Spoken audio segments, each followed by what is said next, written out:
அனைவருக்கும் வணக்கம். நான் பிரபாகரன் ஜோதிடர். இப்போ நான் என்ன சொல்ல போகிறேன்னா, இன்றைய நாளுடைய நிலைப்பாடையும் ஒரு ராசி பலன் தான் சொல்ல போகிறேன். நீங்கள் கருத்தில் கொண்டு பயன்பெறுங்க. வைகாசி விசுவாசி 25 இன்று ஞாயிற்றுக்கிழமை, ஆங்கில வருடம் ஜூன் 8, 2025 இன்று சமநோக்கு நாள். அதே போல் இன்று வளர்பிறை பிரதோஷம். கருத்தில் கொள்ளுங்கள். நட்சத்திரம் இன்று பிற்பகல் 2:09 வரை சுவாதி, பின்பு விசாகம். திதி இன்று காலை 8:44 வரை துவாதசி, பின்பு திரியோதசி. யோகம் இன்று சித்த யோகம், மரண யோகம். சந்திராசன நட்சத்திரம் உத்திராதி, ரேவதி. சந்திராசனம் பொறுத்த மட்டும் ராசி 50% பாதிக்கும், லக்னத்தை 90% பாதிக்கும். ஏன்னா ஒரு ராசியிலையும் 3 நட்சத்திரங்கள் இருக்குது, 9 பாதங்கள் இருக்குது. அதனால் ராசி பலன் மாறுபடும். கருத்தில் கொள்ளுங்க. எது எப்படி இருந்தாலும் நாள் சிறப்பாகுதுன்னா நீங்கள் எந்த வேலையை செய்தாலும் கவனத்தில் கொள்ளாமல் நீங்கள் செய்யலாம். நாள் சுமாராகுது, அதுக்கும் கீழக்குதுன்னா கவனத்தை கொண்டு தான் செய்யணும்.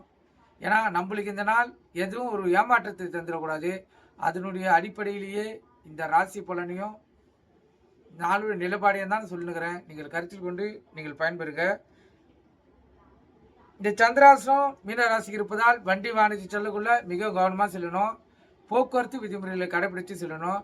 வண்டியை இயக்கக்குள்ள எக்காரத்தை கொண்டு மொபைல் ஃபோனில் பேசிக்கொண்டு வண்டியை இயக்கக்கூடாது. வண்டி எடுக்குள்ள அனைத்தும் சரியாக தான் பார்க்கணும். முக்கியமாக பிரேக் பிடித்தா பார்த்து தான் வண்டி எடுக்கணும். ஏன்னா பாதுகாப்பு மிகவும் முக்கியம். கருத்தில் கொள்ளுங்கள். எது எப்படி இருந்தாலும் உங்கள் இஷ்ட தெய்வத்தையும் குல தெய்வத்தையும் வணங்கிட்டு இந்த நாள் நீங்கள் செலவு செய்யுங்க. உங்களுக்கு சிறப்பாக அமையும். நல்ல நேரம் காலை 7:30 8:30, மாலை 3:30 4:30. கௌரி நல்ல நேரம் காலை 10:30 11:30, மாலை 1:30 2:30. இந்த கௌரி நல்ல நேரத்தில் புதுமண தம்பதிகளுக்கு சாந்தி முகூர்த்தம் அமைத்தால் சிறப்பு. குழந்தை பாக்கியம் இல்லாதவங்க பயன்படுத்தினா சிறப்பு. குழந்தை பாக்கியம் ஏற்படும். அதே போல் இந்த குழந்தை பாக்கியத்துக்கு பயன்படுத்துகிறவங்க அந்த பெண்மணி அம்மா தலை குளிச்சிலேருந்து 12ஆம் நாள், 15ஆம் நாள், 16ஆம் நாள், 18ஆம் நாள், அந்த நாள்லாம் கணவன் மனைவி இணைந்தீங்கன்னா குழந்தை பாக்கியம் ஏற்படுறதுக்கு அதிக வாய்ப்பு இருக்குது. அப்போது கருமுட்டை முழு வளர்ச்சி அடைந்திருக்கும். அது ஆராய்ச்சியின் அடிப்படையிலும் சரி, ஜோதிடத்தின் அடிப்படையிலும் சரி சிறப்பாக அமைந்திருப்பதால் இதை நீங்கள் பயன்படுத்தி பாருங்கள். கண்டிப்பாக குழந்தை பாக்கியம் கிடைக்கும். கருத்தில் கொள்ளுங்கள். ராவு காலம் மாலை 4:30 6, யமகண்டம் மதியம் 12 to 1:30, குளிகை மாலை 3 to 4:30. குளிகைன்னா மாந்தி, மாந்தினா குளிகை. இந்த நேரத்தில் எந்த நல்ல காரியமும் கெட்ட காரியமும் செய்யக்கூடாது. அது தீவினையே ஏற்படுத்தும். நீங்கள் கருத்தில் கொண்டு பயன்பெறுங்க. சூளம் மேற்கு. சூளம்னா கோயிலுக்கு சென்றால் விளக்கேற்றுறது, கற்பூரம் ஏற்றுறது, அது மேற்கு சைடு பார்த்து ஏற்றணும். அப்போ தான் உங்களுக்கு சிறப்பான பலன் கிடைக்கும். கருத்தில் கொள்ளுங்க. இப்போ ராசி பலன் சொல்கிறேன், நீங்கள் கருத்தில் கொண்டு பயன்பெறுங்க. மேச ராசியை பொறுத்த மட்டும் நாள் சுமாராக கூட இல்லை, அதுக்கும் கீழே இருக்குது. ஒரு மன சோர்வும் கவலைகளும் பண விரயங்களும் ஏற்படும் நாள். அதனால் கவனம் தேவை. விழிப்புணர்வோடு இருந்தால் தான் இந்த நாளை நீங்கள் செலவு செய்ய முடியும். நீங்கள் கருத்து கொண்டு பயன்பெறுங்க. ரிஷப ராசியை பொறுத்த மட்டும் நாள் அற்புதம், இரட்டிப்பு லாபத்தை பார்க்கலாம். இந்த சிறு தொழில் செய்வர்கள் தக்காளி, வெங்காயம், பூண்டு, காய்கறி செய்வர்கள்லாம் இரட்டிப்பு லாபம் கிடைக்கும். அற்புதமான நாள். மிதுன ராசியை பொறுத்த மட்டும் நாள் சுமாரான நாள். எந்த ஒரு வேலை செய்தாலும் அதில் ஒரு தாமதங்கள் வர்றதுக்கு அதிக வாய்ப்பு இருக்குது. அதனால் கவனம் தேவை. உங்கள் இஷ்ட தெய்வத்தையும் குல தெய்வத்தையும் வணங்கிட்டு இந்த நாளை நீங்கள் செலவு செய்யுங்க. கடக ராசியை பொறுத்த மட்டும் நாள் சுமாராக கூட இல்லை, அதுக்கும் கீழே இருக்குது. இது எப்படின்னா மனதில் ஒரு பயமும் ஒரு தெளிவின்மையும் ஒரு பீதியும் ஏற்படுத்தக்கூடிய நாள். அதனால் நீங்கள் இந்த நாளை உங்கள் இஷ்ட தெய்வத்தையும் குல தெய்வத்தையும் வணங்கிட்டு இந்த நாள் நீங்கள் செலவு செய்யுங்க. அற்புதமாக மாறும்.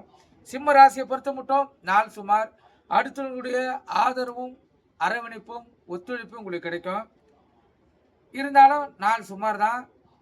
தேவையில்லாத விரயங்கள் ஏற்படுறதுக்கு அதிக வாய்ப்பு இருக்குது. கவனம் தேவை. உங்கள் இஷ்ட தெய்வத்தை குல தெய்வத்தை வணங்கிட்டு இந்த நாளை செலவு செய்யுங்க. கன்னி ராசியை பொறுத்த மட்டும் நாள் சிறப்பு. அன்பும் பாசமும் அதிகமாக கிடைக்கிற நாள். கணவன் மனைவிடைய ஒற்றுமைக்கு அதிகரிக்கும். பிள்ளைகளிடத்திலும் பாசம் அதிகமாக கிடைக்கும். கருத்தில் கொள்ளுங்க. துலா ராசியை பொறுத்த மட்டும் நாள் சிறப்பு. ஒரு வெற்றிமயமான நாள். உங்களுக்கு ஒரு வெற்றியும் கீர்த்தியும் தரக்கூடிய நாள். அற்புதமான நாள். விருச்சிக ராசியை பொறுத்த மட்டும் நாள் சுமாராக கூட இல்லை, அதுக்கும் கீழகுது. அதனால் இன்று கவனம் அதிகமாக தேவை.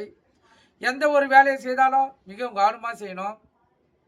அதே போல் யார்கிட்டையும் அதாவது ஜாமீன் கையெழுத்து போடுறது, கடன் கொடுக்கறது, இதெல்லாம் விருச்சிக ராசிக்காரர்கள் இன்று தவிர்க்கணும். அப்படி பண்ணீங்கன்னா அதில் கஷ்டங்களே ஏற்படும் உங்களுக்கு. அதனால் இன்று கவனம் தேவை. உங்கள் இஷ்ட தெய்வத்தையும் குல தெய்வத்தையும் வணங்கிட்டு இந்த நாளை நீங்கள் செலவு செய்யுங்க.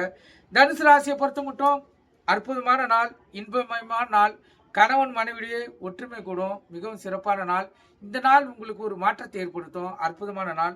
மகர ராசியை பொறுத்த மட்டும் நாள் அற்புதம், உயர்வான நாள், சிறப்பான நாள், உள்ளம் மகிழும். உங்களுக்கு ஒரு உயர்ந்த நிலையை ஏற்படுத்தக்கூடிய வாய்ப்புகள் இந்த நாளில் அதிகம், அற்புதமான நாள்.